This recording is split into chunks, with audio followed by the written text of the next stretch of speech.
오늘 말씀의 핵심은 사실은 이미 사무엘상 24장에 있었던 사건이 다시 26장에서 다시 반복이 되어 있어요. 물론 똑같은 말씀은 아니죠. 그렇지만 다윗이 사울을 살려준 사건을 이야기하고 있어요. 오늘 이 모든 이 다윗과 사울과 또는 이 다윗의 왕가라고 하는 이 모든 역사는 하나님 앞에 이 복종과 순종의 역사를 말하는 거고, 하나님의 나라는 절대로 거역으로 만들어지지 않는다라는 것을 이야기하는 거예요. 그러니까 누구를 비판하고 누구를 비난하는 것으로 우리가 세워지지 않는다는 거예요. 하나님의 나라는 세 가지가 있어야 되는 거잖아요. 피와 눈물과 땀이 있어야 되는 거예요. 그런데 그 피와 눈물과 땀을 예수 그리스도가 흘리시고, 그래서 하나님이 그거를 이루셨다고 말씀하시는 거예요. 그러면 오늘 우리가 흘리는 피와 눈물과 땀이라는 게 어떤 거냐면, 예수 그리스도가 그렇게 하셨다고 동의하는 거예요. 동의의 땀과 동의의 피와 동의의 눈물이에요. 그래서 우리가 해야 될 것이 어떤 면에서 보면은 우리가 정죄하거나 누구에 대해서 비난하거나, 우리가 그게 제일 빠르잖아요. 그런데 그걸로 하나님의 나라를 이룰 수 없는 것. 거기에는 절대로 공동체가 세워질 수가 없어요. 사울 왕이잖아요. 지금 어떻게 보면은 왕의 이야기예요. 그런데 하나님은 우리를 왕 같은 제사장으로 세우셨어요. 그런데 자꾸 왕 같은 제사장의 이 직분을 잊어버리고 자꾸 뭔가, 이게 이제 표현이 좀 그렇지만 소시민적인 생각을 하고 사는 거예요. 또는 어떤 자기의 어떤 이익에, 또는 자기가 가지고 있는 그런 감정에 휩쓸려서 사는 건데, 그게 누구냐면 사울 왕이에요. 사울 왕은 평생 뭐 하고 지냈냐면, 자기의 라이벌이었던 그 다윗을 죽이려고 쫓아다녔던 사람이에요. 그런데 다윗은 오늘 말씀에 이 26장 전체에서 하나님이 가지고 있는 하나님의 마음이 있어요. 그게 뭐냐면 23절에 있는 말씀이에요. 여호와께서 사람에게 그의 공의와 신실을 따라 갚으시니. 하나님의 공의, 하나님의 신실. 그러니까 하나님은 하나님의 마음대로 하시는 것처럼 보이지만 하나님이 마음대로 하시지 않으신다는 거예요. 왜? 공의 하나님이시니까. 하나님은 정의의 하나님이시니까. 그래서 주관적인 어떤 생각에 사로잡혀 있는 것이, 신앙이 자라면 자랄수록 객관적인 하나님의 주권 아래 있는 거예요. 우리가 사실은 인생을 쭉 다 살면서 사람이 주관적인 것보다는 객관화시키는 게 굉장히 중요하겠죠. 그러니까 신앙도 마찬가지예요. 특별히 왕이라고 하는 이 왕 같은 제사장으로 우리를 불러주셨으면, 하나님이 이 시대와 이 세대 속에서 하나님의 객관화시켜주는 그 시대의 부름이 있어요. 그거 찾아서 살아야 되는 거예요. 다윗은 그런 사람이었어요.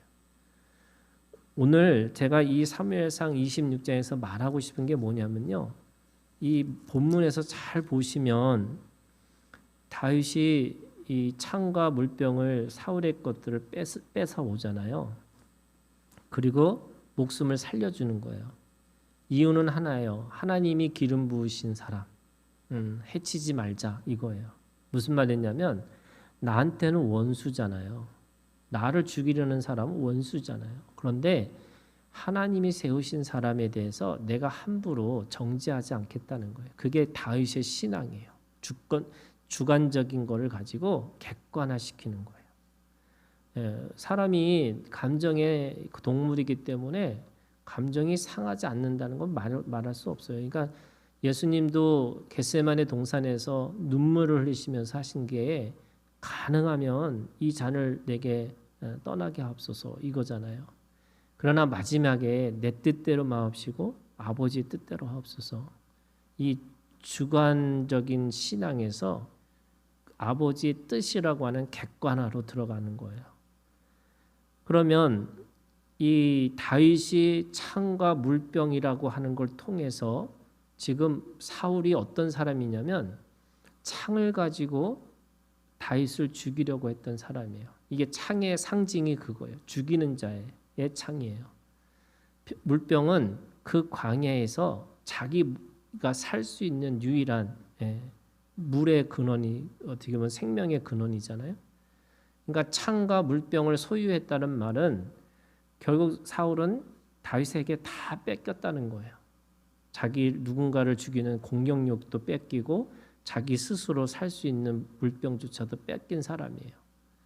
그러면 지금 또다시 사울은 뭐라고 얘기했어요? 17절에 보시면 사울이 다윗의 음성을 알아듣고 이르되 내 아들 다윗아 이것이 네 음성이냐 하는지라 다윗이 이르되 내 주 왕이여 내 음성이다 하고. 그러니까 지금 뭐라고 다윗을 불렀어요? 내 아들 다윗아 이렇게 불러요. 그러니까 이게 지금 이 사울도 오락가락 하는 거예요. 뭐냐면 막 죽이고 싶은 라이벌이지만 동시에 진심으로 사랑하는 내 아들 다윗아 이렇게 불러요. 그런데 그 오락가락 하면서도 지금 뭐라고 말하고 있냐면 지금 21절에 이렇게 얘기합니다. 사울이 이르되 내가 범죄하였도다. 내 아들 다윗아 돌아오라. 네가 오늘 내 생명을 귀하게 여겼은즉 내가 다시는 너를 해하려 하지 아니하리라. 진심이겠죠. 그러니까 지금 사울이 뭐라 그러냐면 너 이제 나한테 와라. 근데 마지막 말씀이 뭐냐면 25절에 이렇게 돼 있어요. 마지막 끝에 보시면 다윗은 자기 길로 가고 사울은 자기 곳으로 돌아가니라. 이게 우리가 가지고 있는 사람들이 가지고 있는 착각 중에 하나가 뭐냐면요. 복종의 태도를 갖고 있으면 무조건 말이 안 되는 거라도 따라야 된다고 착각하는 거예요. 만약에 사울한테 갔으면 어떻게 돼요? 다윗은 죽었을 거예요.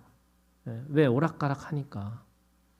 그런데 왜 말씀은 이제는 기름 부으심 받은 사람의 그 권위를 인정하고 그 권위를 따라서 가야 되는데 왜 다윗은 자기 길로 가고 사울은 자기 곳으로 갔을까? 오늘 저는 이 말씀 속에서 우리가 배워야 될 것들이 있다는 거예요. 복종의 태도를 갖고 있지만 순종하느냐 안 하느냐는요. 그게 권위자가 하나님이 주신 권위이기 때문에 하나님의 뜻에 더 가까이 있어야 된다는 거예요. 그렇기 때문에 하나님이 주신 기름 부음 받은 자요. 그래서 내가 해야 하지는 못해요. 그렇지만 그 기름 부음 받은 자가 왕 노릇을 하지 못했다면 그것에 대해서 같은 길로 가는 게 아니에요. 이게 굉장히 중요한 거예요. 그러니까 우리가 가지고 있는 믿음이라는 게 여러분 이게 이상해요. 세상에서 그렇게 많이 배우고 세상에서 그렇게 잘하는 사람들이 교회를 들어오면 다 바보가 돼요. 이성이 마비가 돼요. 그리고 머리를 쓰는 게 다 죄인 것처럼 말을 하는 거예요. 그래서 머리 쓰지 않고 믿으라고. 옛날에 제가 고등학교 때 늘 질문을 우리 전사님한테 하면은 우리 전사님이 늘 그렇게 했어요. 무조건 믿으라고. 근데 무조건이 안 되잖아요. 왜 믿어야 되지? 왜 그렇지? 가인하고 아벨하고 가인이 아벨을 죽이고 나서 그러니까 어떻게 보면은 성경에 보면은 아담, 가인, 아벨 세 식구밖에 없는 것처럼 보이잖아요. 그런데 가인이 죽이고 나서 나를 죽이려고 하는 사람이 있다.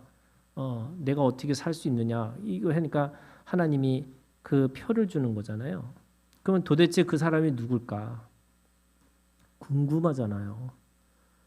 그럼 우리는 그 궁금한 거에 대해서 생각할 수 있는 힘을 우리한테 주신 건데 하나님은 우리한테 무조건 머리 쓰지 말고 무조건 따라 이렇게 얘기하지 않는다는 거예요. 다윗이 저는 그 믿음을 가지고 있었다는 거예요. 다윗이 어떤 거냐면 하나님의 기름 부음 받은 자를 내가 해야 하지는 않아요. 그래서 어떻게 했냐면 해하지 않기 때문에 하나님 앞에서 내가 그 복종의 태도를 갖고 있는 거예요. 그래서 사울은 뭐예요? 왕이에요. 그래서 오늘 그 사울을 지키는 이 장수가 누구냐면요. 보세요. 26장에 보면은 14절 다윗이 백성과 넬의 아들 아브넬을 대하여 외쳐 이르되 아브넬아 너는 대답하지 아니하느냐 하니 아브넬이 대답하되 이르되 왕을 부르는 너는 누구냐 이렇게 얘기해요. 이게 아브넬이 누구냐면 사울 왕을 지키는 자예요. 그러니까 그 지키는 자에게 다윗이 얘기하는 거예요. 뭐라고 얘기하냐면 세 가지 얘기했어요. 네가 용사냐? 네가 용사가 아니냐? 너 싸우는 자 아니냐? 그런데 용사임에도 불구하고 너는 왜 하나님의 왕, 하나님이 세우신 왕을 네가 왜 보호하지 않느냐? 그러니까 지금 창과 물병을 빼앗긴 거는 아주 심각한 그죠? 신변보호, 그 왕을 보호하는데 심각한 구멍이 뚫린 거예요.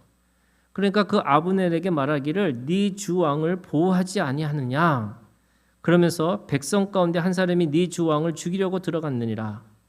그래서 16절 그 왕은 그냥 왕이 아니라 바로 여호와의 기름 부음 받은 너희 주라고 얘기해요. 그러니까 네가 용사가 아니냐? 첫 번째요. 두 번째, 네가 주인으로 삼고 있는 사람을 네가 보호하는 네 책임이 있는 거 아니냐? 세 번째, 하나님이 세우신 사람이다. 그러면 그 사람을 끝까지 네가 보호해주고 지켜줘야 되는데 너 왜 그거 못했느냐? 이거 책망하고 있어요. 오히려. 그러면 다윗은 어떤 사람이에요? 똑같은 거예요, 여러분. 사울 왕을 그렇게 보호해주는 사람으로 용사로 있다는 거예요. 그리고 그 하나님의 사람으로 대우하고 있어요. 그리고 그 사울 왕을 지켜주려고 애쓰고 노력하는 사람으로 다윗이 있다는 거예요. 그럼에도 불구하고 가는 길이 다른 거죠. 여러분 이게 중요한 거예요. 복종의 태도를 갖고 있지만 순종하느냐 안 하느냐는 차원이 달라요. 아무리 권위자라고 할지라도 그 권위는 누가 주신 거냐면 하나님이 주신 거예요. 그러면 하나님이 주신 권위는 그걸 뭐라고 어떻게 사용하라고 그러시냐면 국률로, 공의로, 정의로 살라고 말씀하시는 거예요. 그런데 하나님이 세우신 지도자라 할지라도 그 국률이 없으면, 공의가 없으면, 정의가 없으면 그 길로 같이 갈 수가 없는 거예요. 이게 여러분 중요한 거예요. 모세가 저도 이게 재밌어요. 모세가 자기의 민족을 구원하기 위해서 어떻게 하냐면 이 바로한테 가잖아요. 이게 조직 이론으로는요, 세상 이론으로는 정반대예요. 무슨 말이냐면 제일 마지막에 탈출하려면 제일 늦게 알아야 되는 사람이 바로여야 되는 거예요. 그런데 모세가 누굴 찾아가냐면 바로를 찾아가요. 왜 바로를 찾아갔을까? 그 바로가 권위자이기 때문에 그래요. 근데 그 바로의 권위자인 그 바로가 하나님을 믿지를 않아요. 하나님이 세우신 사람이에요. 이것도 아셔야 돼요. 그래서 성경에 바로의 마음을 강팍해 하셨다. 이 말은 그 모든 것의 주권자, 모든 지도자는 누가 세우신 거냐면 하나님이 세우신 거예요. 그런데 그 지도자가 하나님을 몰라요. 하나님을 믿지 않아요.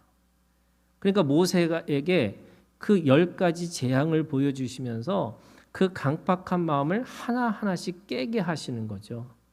그게 모세가 해야 할 일인 거예요. 단순하게 애굽에 있는 사람들을 들어서 가나안 땅으로 들어가려면 어떻게 해야 되냐면 조직 이론으로 따지면 몰래 침투를 하는 거예요. 그래서 지하에서 공부를 시켜요. 그리고 어느 날 갑자기 봉기를 일으키는 거예요. 그리고 그 사람들을 죽이고 탈출을 해야 되는 거예요. 세상의 원리는 그런 거예요. 그런데 성경은 뭐라고 그래요? 바로한테 가서 허락을 받아야 된다는 거예요. 재밌잖아요. 아니 절대 허락하지 않을 사람인데 바로한테 가서 허락받고 오라는 거예요. 제가 늘 얘기하지만 여러분 뭐 교회의 목사가 권위가 있다. 전 목사의 권위는 어디에 있냐면 말씀을 가르치는 권위가 있다고 생각해요. 그러면서 동시에 뭐냐면 이 교회 공동체 안에서의 권위가 있다고 생각해요. 그러면 이제 여러분, 저는 그런 거야. 교회를 나갈 때도 저한테 꼭 허락받고 나가야 된다고 생각해. 아이, 정말 하나님이 뭐 목사님 그러면 허락해 주시겠어요? 그러시겠잖아요. 저는요, 제가 볼 때 그게 하나님의 뜻에 맞으면 저는 허락해야 된다고 생각해요. 근데 아니면요, 예를 들어서 이왕 헤어질 거라면 좀 나이스하게 좀 괜찮게 헤어지는 게 좋겠지. 전 그렇게 생각하지 않아요. 하나님의 뜻이 중요한 거지 제가 잘 보이는 게 중요하다고 생각하지 않아요. 그러면 저는 그런 거야. 하나님의 권위라는 게 그런 거예요. 그런데 꼭 이런 거 있어요. 교회를 떠나려고 그랬는데 엄마한테 물어봤다는 거야. 그래서 엄마가 나가라고 그랬다는 거야. 그래서 제가 그랬어요. 엄마는 교회 지도자가 아닌데, 예, 교회 지도자는 난데. 저는 권위라는 게 그런 거라고 생각해요. 내가 어떤 일을 할 때도 그 권위, 그렇다고 해서 권위가 있다고 해서 무조건 그 말에 따라야 되느냐? 또 다른 차원이라고 그랬죠. 오늘 이 26절에 25절에 다윗은 자기 길로 가고 사울은 자기 곳으로 돌아가니라. 복종의 길이라는 복종의 태도를 갖고 있지만 순종하는 건 다르다는 거예요. 그래서 뭐예요? 기준이 뭐냐면 하나님의 공의와 하나님의 신실하심이 있는가? 그 안에 하나님의 뜻이 그 안에 하나님의 그 뜻을 따라서 쫓아가는 것인가?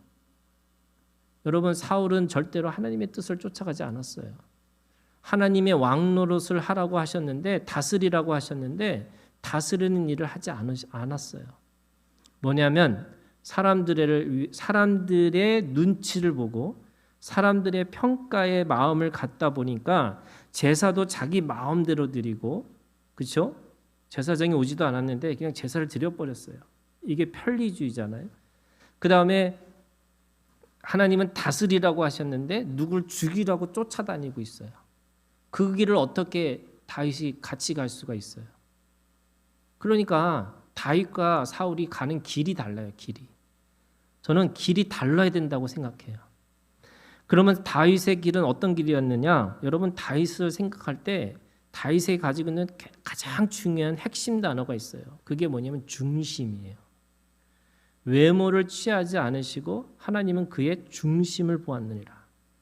다윗은요, 그래서 사울처럼 어떻게 보면 사울보다 더 악한 죄를 졌던 사람이 다윗일 수도 있어요. 그럼에도 불구하고 왜 사울은 무너졌고 왜 다윗은 그래도 하나님이 그 왕가를 또는 그 은혜, 그 믿음을 예수 그리스도의 족보까지 또는 예수 그리스도의 영광까지 왜 다윗을 그렇게 세우셨을까라고 생각해 보면 다윗은요, 아무리 무너졌다 할지라도 다시 중심을 잡는 거예요. 이걸 뭐라고 얘기냐면, 여러분, 신앙은 어떻게 보면 방향이에요. 방향. 내가 어떤 방향을 가느냐에 따라서 같이 갈 수 있는 거지, 그 방향이 틀리면요, 아무리 좋고 아무리 정말 편안한 길이라 할지라도 갈 수가 없어요. 근데 그 길이 아무리 험악한 길이고 아무리 그렇게 고난의 길이라도 그 길을 같이 가야 되는 거예요. 그게 뭐냐면 여러분, 복종과 순종의 길인 거예요. 예수님은 우리에게 복종의 길과 순종의 길을 똑같이 보여주셨기 때문에 우리는 사울의 길을 가지 않고 다윗의 길을 통해서 예수 그리스도의 길을 갈 수 있는 거죠. 주님이 길이요 진리요 생명이라고 말씀하셨잖아요. 여러분, 길이라는 게 뭘까? 그게 가치관이죠. 내가 어떤 선택을 할 때 그 선택의 기준이겠죠. 그러면 그 선택의 기준이 뭐냐면 방향이에요. 내가 하나님을 향한 방향이 있는지, 내가 하나님의 나라를 향해서 있는 건지, 내가 그 말씀을 쫓아가는 그런 방향인지. 그런데 사람들은 그게 나를 보호하는 거고 나를 어떻게 더 잘 보이게 하는 거고 또 사람들에게 그렇게 평가받기를 원하는 그 길로 가려고 하는 거예요. 여러분, 우리는 늘 두 길이 있는 거예요. 저는 신앙은, 믿음이라는 게 도대체 뭘까? 믿음은 선택이라고 생각해요. 근데 그 선택은 늘 있어요. 순간순간 있어요. 그 순간의 선택을 내가 어떻게 해야 되느냐, 저는 굉장히 중요하다고 생각하고 그 선택에 따라서 그 길을 따라서 내가 하나님의 나라와 하나님의 말씀과 또 예수 그리스도를 쫓아가는 것인지, 아니면 이 사울 왕처럼 사람들의 평가, 사람들의 인정, 사람들이 가지고 있는 소유, 이거에 관심이 있는 건지. 그래서 길이 다른 거예요, 여러분. 그래서 길이 다르다고 해서 그러면 하나님의 사람이 아니에요? 하나님의 사람이에요. 그래서 우리가 서로 길이 다른 거에 대해서 인정하지만 여러분, 그 안에서 우리가 하나님의 길을 찾기를 추구하고 살아가는 거죠. 그래서 오늘 우리가 이 어떻게 보면은 이 사울의 길과 다윗의 길이 다름을 기억하고, 오늘도 우리가 주님 앞에서 이 다윗의 길을 걸어가는 오늘 우리가 되기를 주님의 이름으로 축원합니다.